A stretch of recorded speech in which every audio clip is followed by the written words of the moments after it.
Hello, the name of my name is Wally, and I'm a Newfoundlander. And as any Newfoundlander knows, you truly can take the boy out of the bay, but you can't take the bay out of the boy. I have never forgotten my roots, and my heart is never far away from Newfoundland. Although I'm never a fisherman, I have followed the plight of the fishermen and fisherwomen of Newfoundland all my life, and in particular since the introduction of the moratorium some 20 years ago in 1992. I intuitively knew at that time what the agenda was, and I knew it had nothing to do, or at least very little to do, with the reduction in the numbers of codfish in the ocean. Something at that time told me that the real agenda had to do with getting Newfoundlanders out of the fishing industry. The true reason for this was not apparent at the time, at least to me, but I knew in my heart it had something to do with gaining control over the fish for some nefarious purpose. It is now well known by almost all Newfoundland fishermen and fisherwomen that the foreign fishing fleets were not shut out of the fishing industry in Newfoundland. In fact, in many cases, their quotas were increased, while the Newfoundlanders were shut out. So with the Newfoundlanders shut out of the fishing industry, the foreign fishing fleets had the fish all to themselves. These fishing fleets do not belong to foreign countries per se. They belong to the international bankers, who have control of the world's money supply, with which they buy whatever they want, including those very sovereign fishing fleets, or the foreign fishing fleets, I should say. I am only concerned with their control over our money supply. If they have all the money in the world, they can easily purchase anything they want. You can easily understand how they can own all the radio stations, in fact all media, all car manufacturers, all food production, all foreign fishing fleets, and so on. They can own everything. So the problem then is not the Department of Fisheries or the DFO. It is not the Canadian government. It is not the Newfoundland government. It is the bankers and us, which I will explain. Now, it doesn't matter whether you're talking about the fishery in Newfoundland, or CAS, Child Services, Children's Aid as most of us know them, that keep taking our children away from us, which they are not permitted to do other than by law, because we are recognized by them in law as persons, and persons over whom they have control and authority. The problem started when we registered our children, and I was registered. The facts surrounding my birth were all registered. My name was given in that registration over to the government, and the government created a legal name. And over that legal name, they have control. So that name is attached to us, and as such, we are subject to their authority then, either because we consent or because we don't object. We are controlled.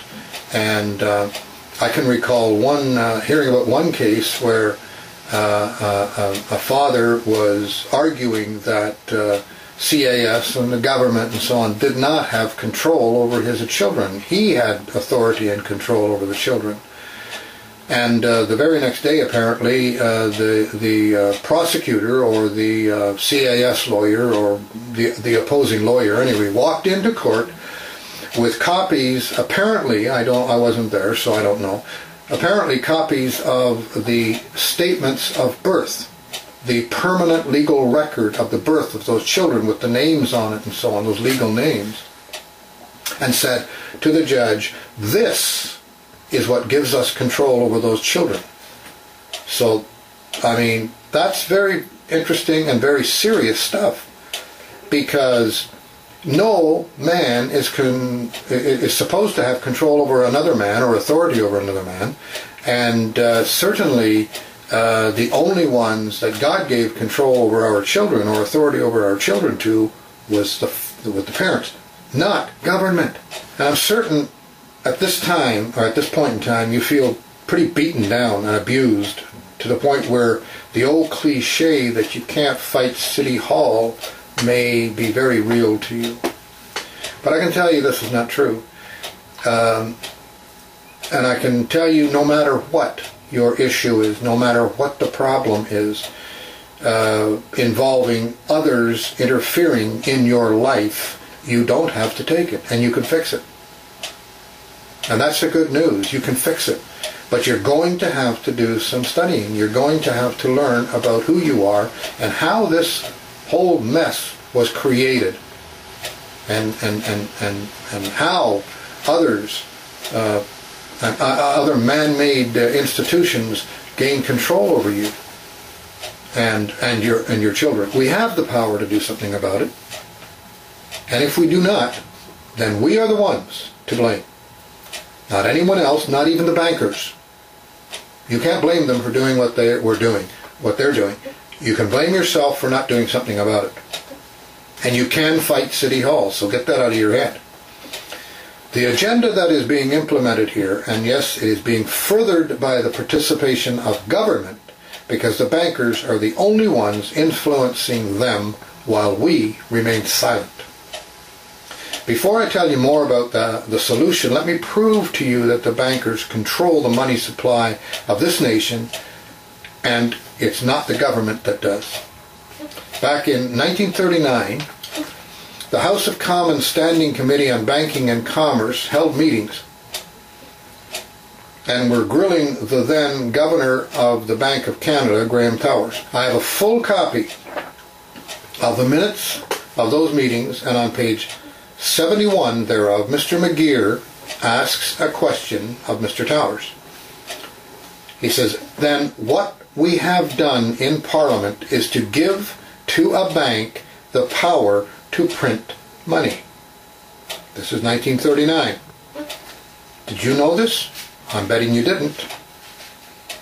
Mr. Tower responds, within certain limitations.